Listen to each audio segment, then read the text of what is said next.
I just want to say that Marina Mabrey is a bum. So Marina Mabrey has responded. The best way to respond is by just laughing about it. I'm going to help with her skill level. It's a skill issue for her. June 18th, 2025. A night the WNBA will never forget. It was supposed to be a regular game between the Indiana Fever and the Connecticut Sun. Instead, it turned into a national controversy.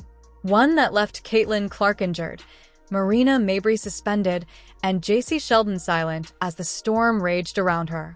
The sparks that flew on the court ignited a wildfire off it. This is the inside story of how a routine game exploded into chaos, divided fans, and may have changed the WNBA forever. This is what players need to realize. It began with one of the dirtiest moves we've seen this season. Jacy Sheldon, known more for her quick defense than controversy, shoved her fingers into Caitlin Clark's eye during a heated third-quarter exchange. A flinch? A mistake? Or something more sinister? Clark's reaction was immediate. She shoved back, unafraid. But before tempers cooled, chaos erupted. In the third quarter, Sheldon poked her in the eye again. This is something we see all the time. They were on each other. They were talking. It was trashy.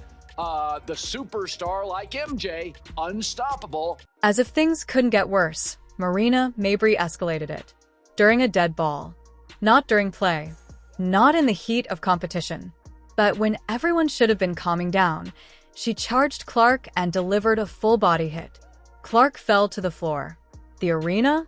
Silent. Seconds later? Chaos. Coaches screaming. Refs overwhelmed. Fans left in shock.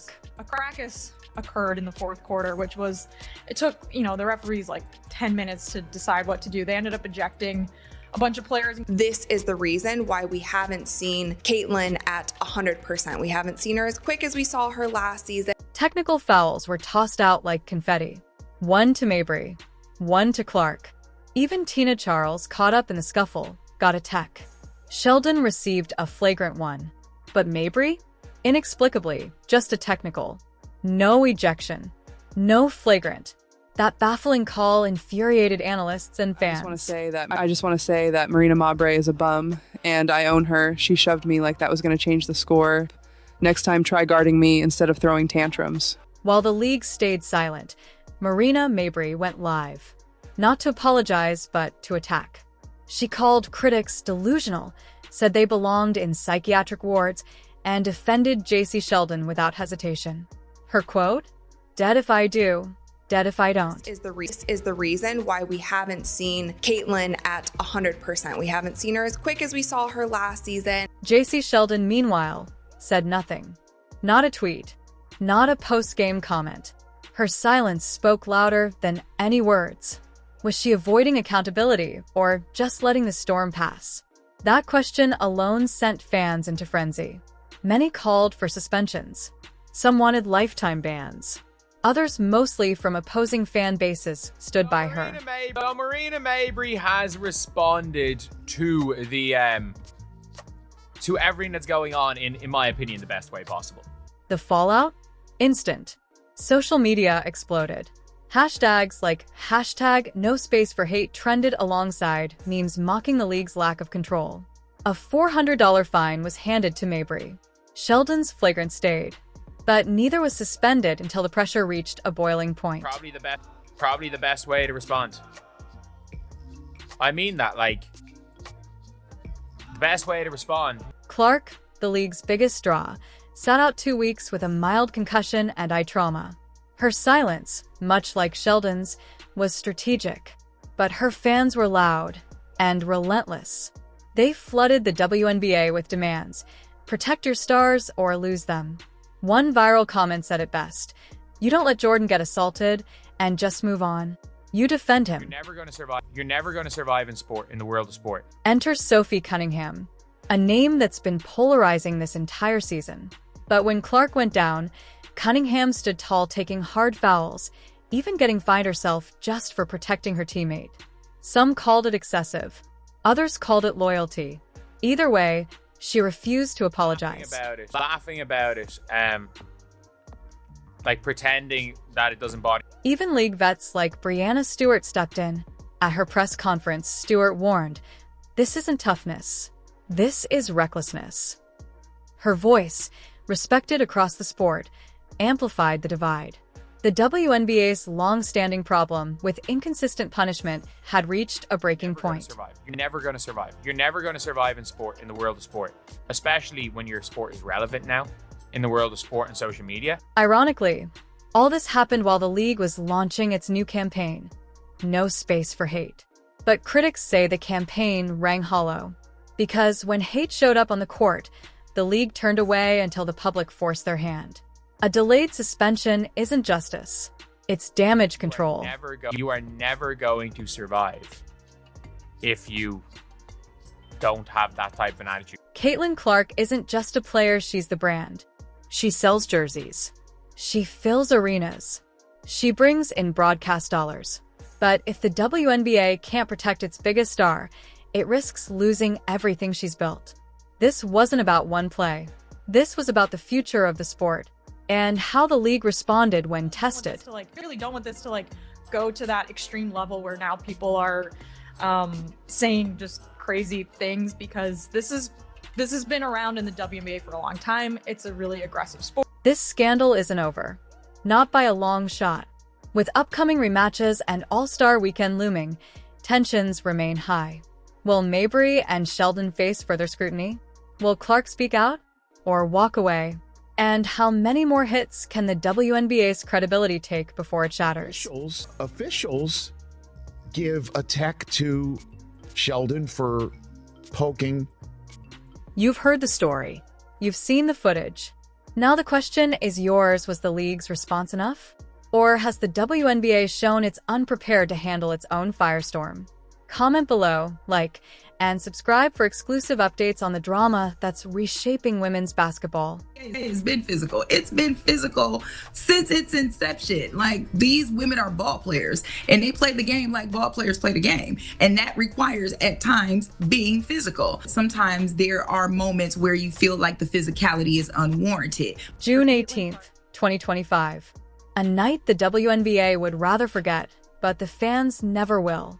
What began as a routine matchup exploded into chaos, injury, and national outrage. And now, two of the league's most controversial figures, Jacy Sheldon and Marina Mabrey, are finally breaking their silence. What they've said will shock you.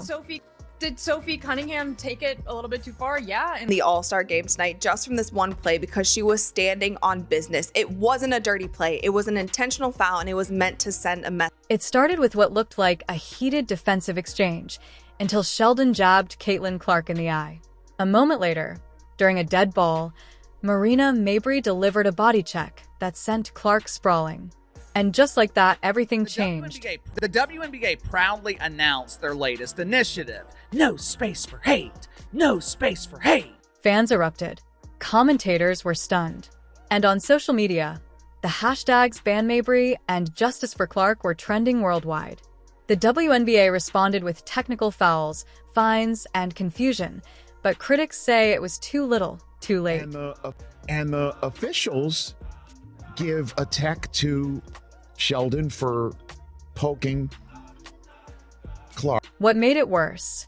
Mabrey went on Instagram Live not to apologize, but to double down. "Y'all are delusional," she said. "This is the game. I'm protecting my teammate." Meanwhile, Sheldon said nothing. No tweet. No interview. Nothing. There are millions of people that never cared about the WNBA at all, that now care because Caitlin Clark is in the WNBA. Why did Jacy Sheldon stay silent? Was it calculated? Strategic? Or just guilt? The mystery only fueled speculation. Her silence became louder than Mabrey's rage. And that silence kept Caitlin Clark fans guessing and fuming. God, they get Caitlin Clark. She's injured for 2 weeks. All of a sudden, attendance goes down.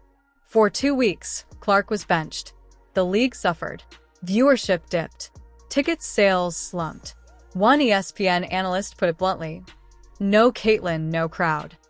Her absence showed how much of the WNBA's success rides on a single player. Under pressure, the WNBA reversed course, suspending both Sheldon and Mabrey. But fans ask, was it accountability or damage control? Why did it take trending hashtags for the league to act? And what precedent does this now set? And then Sophie Cunningham, Caitlyn's fierce protector. She went full Draymond Green, pushing back against opponents and critics alike. Her defense of Clark sparked praise and even more controversy. This isn't just about one game or one rivalry. It's about whether the WNBA can grow without imploding. Clark isn't just a rookie. She's the reason millions tuned in. But she can't do it alone. So here we are. Sheldon, suspended. Mabrey, defiant. Clark, healing. The league on edge. What happens next could redefine women's basketball forever. The question is, will the WNBA step up or fall apart? How do you feel about what happened on June 18th? Was justice served, or was it too late? Drop your thoughts in the comments, like this video, and subscribe for more explosive WNBA updates, because this story is far from over. June 18th, 2025 wasn't just another night in the WNBA.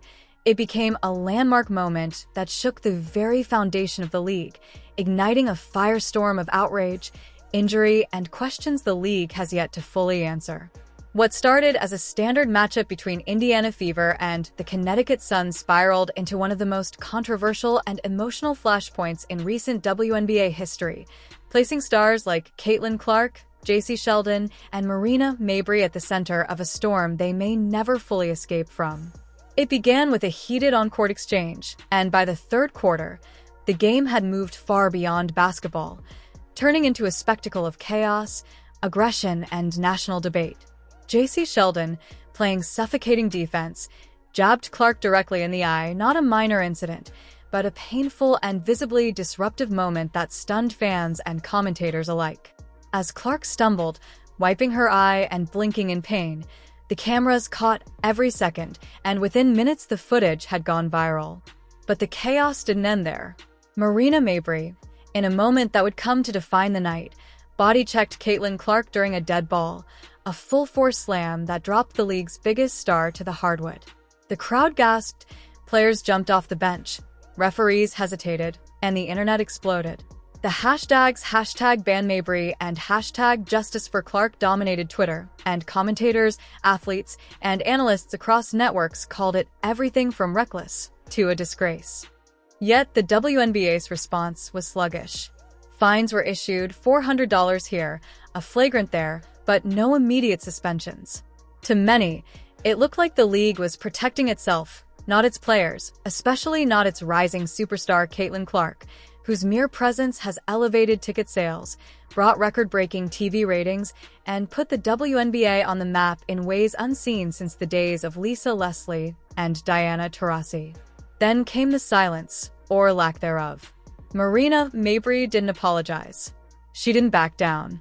Instead, she fired back with a vengeance on Instagram Live alongside teammate Sonia Rivers, mocking critics, calling them delusional, and claiming she was simply defending her teammate Jacy Sheldon. Her words poured out unfiltered, raw, and unapologetic, as she